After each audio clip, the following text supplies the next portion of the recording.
Bienvenue chez Blue Moon et Baba Yaga. J'ai le plaisir de vous retrouver aujourd'hui pour vous proposer un tirage à 3 choix sur la question de se libérer de nos addictions.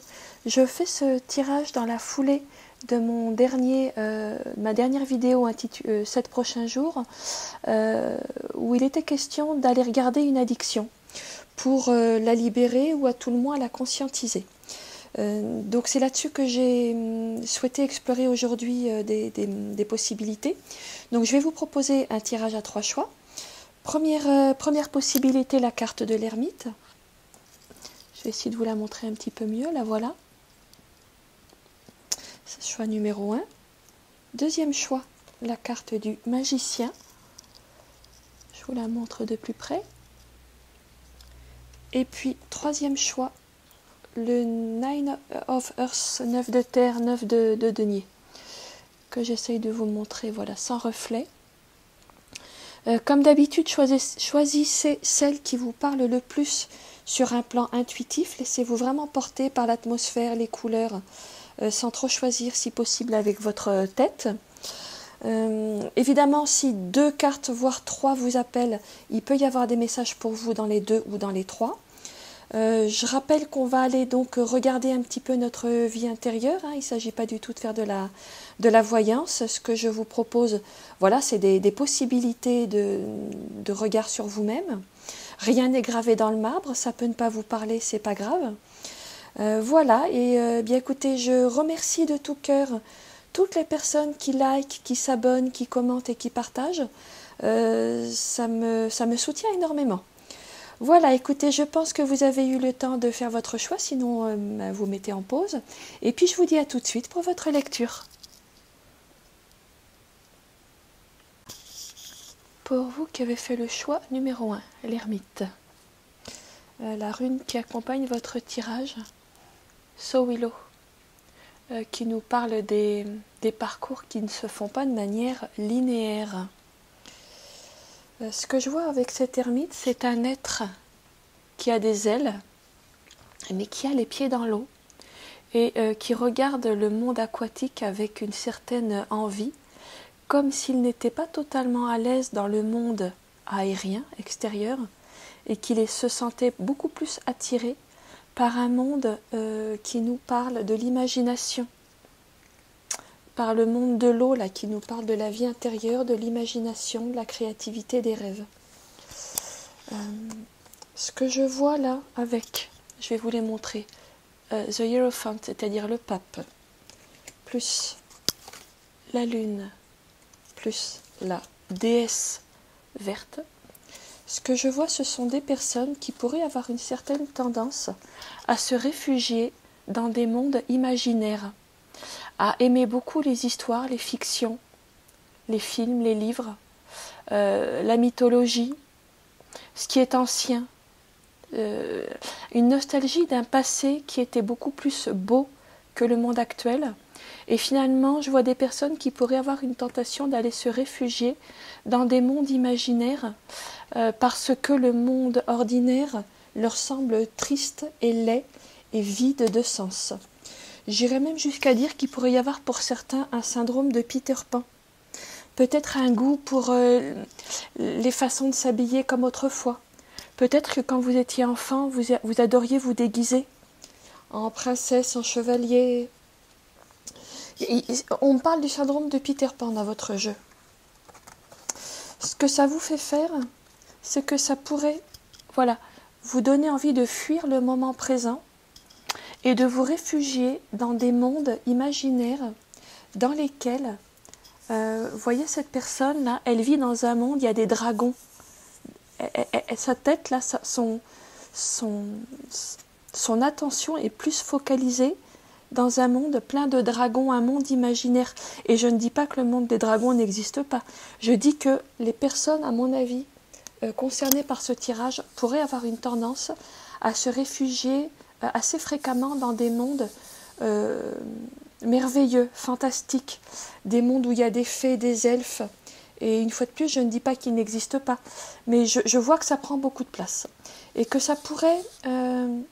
vous pourriez vivre ces mondes imaginaires comme étant vraiment en opposition avec avec le monde de la réalité ordinaire, avec le monde matériel. Ce qui vous est proposé maintenant, ça pourrait être de rééquilibrer un petit peu les choses, de faire la part des choses.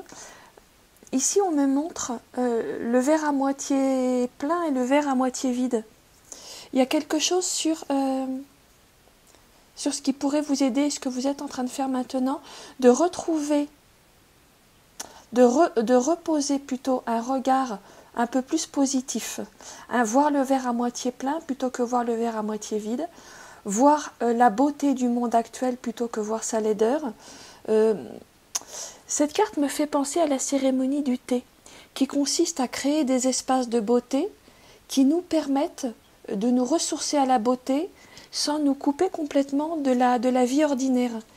Cette carte me parle aussi de remettre de la beauté dans la vie ordinaire, de ramener toute la beauté que vous puisez dans les mondes imaginaires dans votre vie ordinaire, dans la banalité. Il s'agit quand même de retourner votre regard, de changer votre perspective pour aller ramener la beauté dans la vie ordinaire. On voit un bateau qui revient au port, comme quelqu'un qui serait allé chasser, pêcher, enfin j'aime pas les mots de chasser, de pêche, mais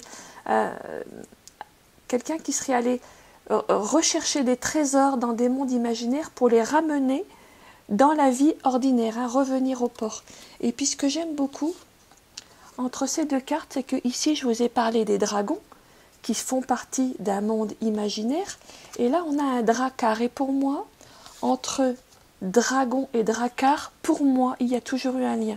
Alors peut-être que les étymologistes contesteront cette intuition, et c'est tout à fait possible qu'elle soit pas exacte d'un point de vue linguistique, mais dans mes représentations symboliques personnelles, j'ai toujours fait un lien entre dragon et drakkar. C'est comme si vos dragons, on vous demandait de les ramener dans la vie ordinaire, ou plus exactement de ramener la beauté que vous allez chercher dans les mondes imaginaires pour la partager dans les mondes ordinaires. Alors je ne sais pas, la partager avec les autres personnes. Retrouver ne plus faire de séparation entre les deux. Ça pourrait vous aider à transformer de manière positive cette vision que vous avez. Parce qu'on est quand même en train d'aller regarder quelle addiction peut être conscientisée. L'addiction que vous pourriez éventuellement avoir aux fictions et à fuir entre guillemets dans d'autres mondes, vous pourriez tout à fait en faire quelque chose de positif, puisqu'elle a quand même comme valeur positive, constructive, de vous aider à voir la beauté des choses. Mais vous pourriez l'utiliser pour voir la beauté du monde. Parce que ce que je vois pour vous dans la perspective qui arrive, c'est quand même une réconciliation. L'évolution pour vous, la transformation pour vous, c'est une réconciliation. On va déjà aller regarder les cartes qui nous parlent de l'évolution possible. Fais une pause, c'est une carte qui nous parle de ménager des moments pour le rêve dans le cadre d'une vie ordinaire, dans le cadre des, entre guillemets, des obligations de la vie de tous les jours, en tout cas de la vie matérielle incarnée. Ce que je vois, c'est qu'il s'agit quand même pour vous d'intégrer les deux et de ne pas exclure l'un au profit de l'autre. Ne pas exclure la réalité au profit du rêve, ne pas exclure le rêve au profit de la réalité. Il ne s'agit pas d'exclure, mais d'intégrer les deux. Vous allez, je pense, vers une intégration des deux parts de vous. Je vous ai parlé tout à l'heure du syndrome de Peter Pan. Là, on a quand même Bluebell Fairy, la fée clochette, qui est un des personnages de Peter Pan. Et ici, on a ce cerf avec ses bois. Et pour moi, ce cerf avec ses bois est toujours un messager du dieu Pan. Peter Pan, le dieu Pan. Je vois, moi, une intégration de cette part de toute votre imaginaire très riche dans la réalité ordinaire. Je le vois d'autant plus que nous avons commencé notre lecture avec l'ermite, dont je vous ai dit, avec ces ailes-là, Il est une créature qui normalement devrait vivre dans le monde aérien, le monde plutôt du mental, mais il se sent attiré par le monde aquatique, le monde de l'imaginaire et de l'irrationnel. Et vous pourriez ressentir par moments un tiraillement entre les deux, comme s'ils étaient en exclusion l'un de l'autre. Et je pense que ce vers quoi vous pourriez aller, c'est vers une intégration. Vous voyez, cette carte qui nous parle de réconciliation, alors ici du masculin, du féminin, je la vois aussi comme une réconciliation entre votre part aérienne, la vie dans le monde ordinaire, et votre part aquatique, la vie dans le monde de l'imaginaire. Je pense que l'addiction, entre guillemets, qui est la vôtre, qui pourrait prendre la forme, disons, d'un syndrome de Peter Pan, en tout cas d'une addiction pour les belles histoires, les fictions et un passé où tout était beaucoup plus beau, cette addiction peut se résoudre, à mon avis, résoudre, entre guillemets, par une intégration des deux parts de vous, des deux aspects de vous. Il ne s'agit pas du tout d'en sacrifier un au profit de l'autre. D'abord, ça vous détruirait et puis ce ne serait pas juste, mais plutôt d'accepter que de naviguer entre les deux et de ramener, d'offrir au monde toute la beauté que vous voyez dans les mondes subtils, de l'offrir à tous ceux qui ne la voient pas. Vous êtes entouré de moldus qui ne voient pas le subtil, qui ne voient pas la magie, qui ne voient pas les mondes invisibles, mais offrez-leur par vos récits, en écrivant des histoires, en écrivant, je ne sais pas, des films, en écrivant de la poésie, en faisant des dessins, de la sculpture, en le dansant, en le recréant dans des jardins, dans toutes les façons que vous pouvez, qui sont les vôtres. Manifestez toute la beauté que vous voyez parce que vous avez un œil qui voit tout. Vous avez un œil qui voit le subtil et vous êtes dans un monde de moldus qui ne le voient pas et qui n'attendent qu'une chose, c'est que vous le leur montriez. Donc offrez au monde tout ceci parce que finalement, cette, entre guillemets, addiction à la fiction, elle a un côté très positif qui vous permet de faire un cadeau au monde. Voilà ce que j'ai pour vous qui aviez fait le choix numéro 1, l'ermite. Eh bien écoutez, j'espère que cette petite lecture vous aura donné des clés. Je vous remercie, je vous dis à bientôt chez Blue Moon et Baba Yaga. Pour vous qui avez fait le choix numéro 2, le magicien, la rune qui accompagne votre lecture, c'est Osala, qui parle de la maison, des origines de la maison, des ancêtres du foyer. Déjà là, ce que je vois, ce sont des personnes qui déploient énormément d'énergie. Le magicien, on le résume en disant que c'est beaucoup d'énergie, mais pas beaucoup d'expérience. Ce qui est intéressant, c'est que le magicien, c'est la lame, alors on ne le voit pas ici, mais c'est la première de toute la série des majeurs, c'est la numéro 1, et Osala, c'est la dernière de toute la série des runes. Donc ce que je vois là, c'est que du premier au dernier, on me dit toute la gamme, expérimenter toute la gamme. Il y a quelque chose d'une totalité ou d'une intensité. Ce que je vois là, ce sont des personnes qui mettent beaucoup d'ardeur, beaucoup de feu, beaucoup de passion dans beaucoup de relations. Je vois beaucoup de relations, beaucoup de personnes. Ça me parle d'une recherche de relations, de beaucoup s'intéresser aux autres, mais peut-être il peut y avoir une recherche de partenariat qui se fait avec beaucoup d'intensité, comme si vous étiez en train de chercher la bonne clé qui va ouvrir la serrure de votre cœur. J'ai l'impression qu'il y a des personnes qui sont dans une quête effrénée de la bonne partenaire ou du bon partenaire, du bon compagnon, de la personne de leur vie. Et ça vous fait vraiment déployer énormément d'énergie.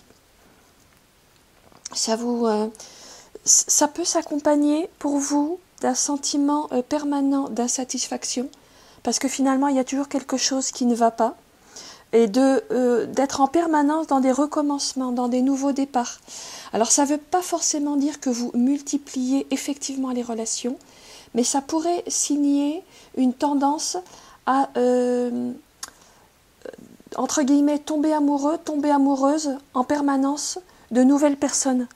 Je ne dis pas que ça fasse de vous des consommateurs effrénés de relations, mais en tout cas, ça mobilise énormément votre attention avec des coups de cœur successifs pour des personnes différentes. Pardon, excusez-moi. Et vous y mettez beaucoup d'intensité. Vous pourriez même vous y fatiguer un petit peu. Ce qui se passe, c'est que vous pourriez avoir tendance aussi à une intensité émotionnelle, à trop donner tout de suite, à vous emballer, à vivre des coups de cœur successifs avec beaucoup d'enthousiasme, et peut-être aussi à donner trop tout de suite à des personnes que vous rencontrez, que vous ne connaissez pas toujours. Là, vous êtes en train de faire des grosses prises de conscience là-dessus actuellement. Je pense que c'est antérieur à la lecture que je suis en train de vous faire, et je pense que la lecture que je suis en train de vous transmettre ne fait que confirmer des intuitions ou des prises de conscience que vous êtes déjà en train de faire depuis quelque temps. De toute façon, et ces prises de conscience, elles vous amènent à vous apercevoir que le meilleur ami, la meilleure amie que vous puissiez avoir, déjà c'est vous-même. Tant que vous ne serez pas en amitié avec vous-même, vous ne pourrez jamais rencontrer, manifester la bonne personne qui va ouvrir la clé de votre cœur. Parce que d'abord, la clé, elle est dans vos mains à vous. C'est d'abord à vous-même de vous mettre en amitié suffisante avec vous-même pour être en contact, en amitié avec qui vous êtes. C'est ça qui va ouvrir votre cœur. Et c'est à partir de là, de l'ouverture en vous-même et pour vous-même, de l'accès à l'amour pour vous, à l'amitié pour vous, que vous allez pouvoir éventuellement faire la bonne rencontre, manifester la bonne personne, ou tout simplement accepter que la bonne personne, elle est peut-être déjà là, mais simplement vous avez un tel idéal de perfection que vous ne la voyez pas. Vous allez quand même vers un apaisement, vers, je dirais, une gestion, entre guillemets, j'aime pas trop ce mot, mais disons une gestion plus apaisée de votre espace intérieur. Pardon. Excusez-moi, j'ai un chat dans la gorge. Vous allez vers une possibilité, avec Secret Spring, la source secrète, de boire à votre propre source, de puiser à votre propre source d'amour infini et inconditionnel, parce que c'est la seule façon de vivre l'amour dans la relation avec les autres. Tant que vous n'aurez pas bu à votre propre source, vous ne pourrez pas vivre l'amour à l'extérieur. Et vous resterez dans une addiction à rechercher ailleurs ce que vous devez d'abord trouver en vous. Après la pluie, le beau temps, ça va se calmer. Hein. Il y a un apaisement là qui va se faire. Vous allez vers un apaisement. Je pense que votre addiction, pour vous qui avez choisi le magicien, c'est une addiction à trouver la relation parfaite à l'extérieur de vous, alors que, en réalité, elle est à l'intérieur de vous. Et que la clé pour désactiver cette recherche frénétique de l'amour à l'extérieur, c'est de vous remettre en amitié avec vous-même et de retrouver l'espace intérieur aimant, l'espace intérieur où on peut puiser à l'amour le plus pur, le plus inconditionnel, parce que là, on l'a tous en nous, même si on ne le voit pas toujours, et à partir de cette reliance à vous-même, tout est possible. Vous avez quand même l'as de coupe en cœur de jeu. Donc l'amour est important pour vous. Mais tout sera possible à partir du moment où vous vous relierez à vous-même plutôt que d'essayer d'aller puiser ailleurs ce que vous avez déjà en vous. Je crois que c'est la clé pour transformer cette addiction de recherche de la rencontre parfaite en vécu intérieur apaisé, serein, de l'amour que vous ne demandez qu'à offrir et recevoir. Voilà ce que j'ai pour vous qui avez choisi choix numéro 2, la carte du magicien. Bien écoutez, j'espère que cette petite lecture vous aura donné des clés. Je vous remercie, je vous dis à bientôt chez Blue Moon et Baba Yaga. Pour vous qui avez fait le choix numéro 3, le 9 de terre, c'est-à-dire le 9 de denier. La rune qui accompagne votre jeu, Agalaz, ici dans une graphie qui n'est pas la graphie la plus traditionnelle. J'explique pourquoi j'ai fait le choix de cette graphie dans ma vidéo sur les runes, si vous ne l'avez pas déjà vue. La vidéo consacrée au deuxième Aet. Voilà. Ce que je ressens chez vous, alors, déjà, une des composantes de Agalaz, c'est un appel aux dimensions très mystiques.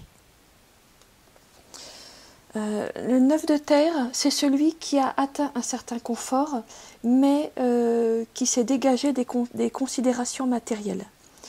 Je pense que c'est de ça qui va être question pour vous, c'est ça qui émerge de votre tirage, c'est une recherche de se dégager des contraintes matérielles, des considérations matérielles, un esprit relativement mystique, une quête de sens, une quête mystique, et avec le pape et la carte entier et infini, ce que je vois, c'est des personnes qui sont en recherche permanente, constante, de connaissances, d'enseignements, de thérapie, de nourriture spirituelle.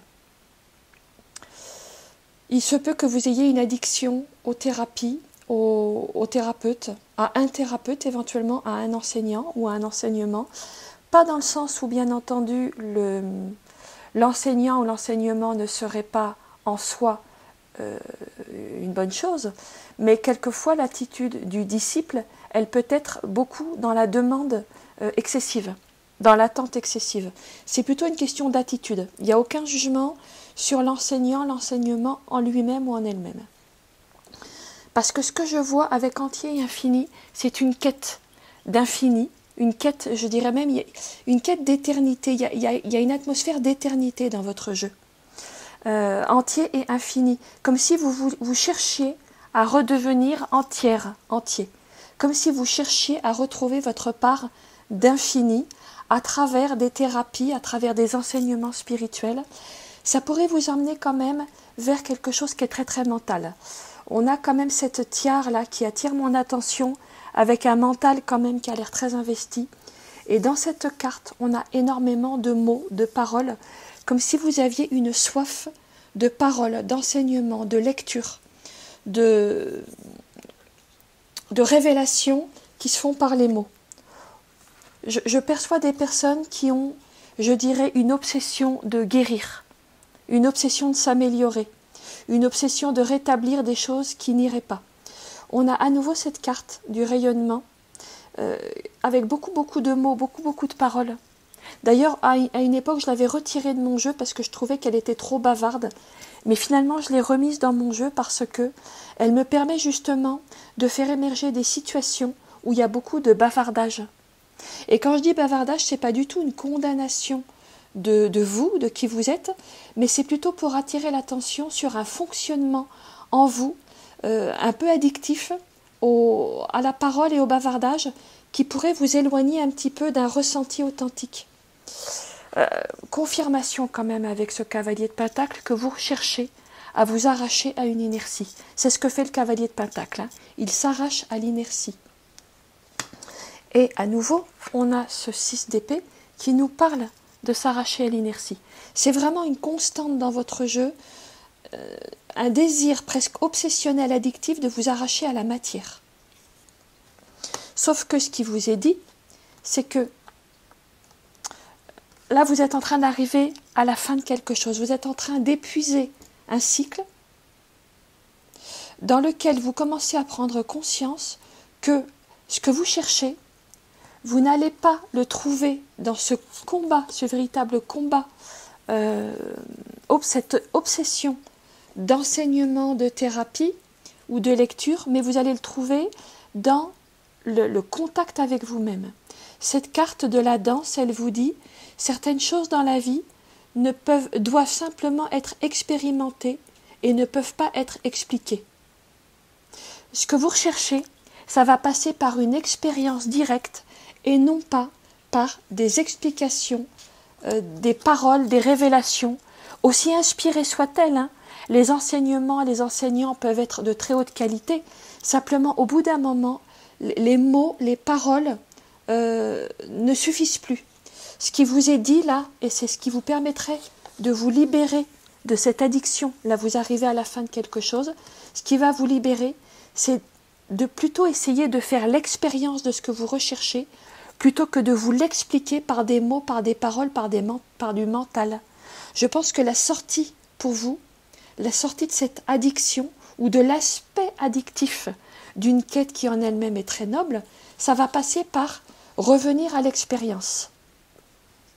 Et c'est de cette manière-là que vous allez pouvoir construire votre propre espace intérieur. Là, on a une personne qui construit son propre espace intérieur avec l'aide de ses guides, de ses anges, de ses enseignants, de son intuition, mais c'est elle qui le fait. Et je dirais, il y a une reprise d'autonomie et il y a un vécu plus sain des collaborations.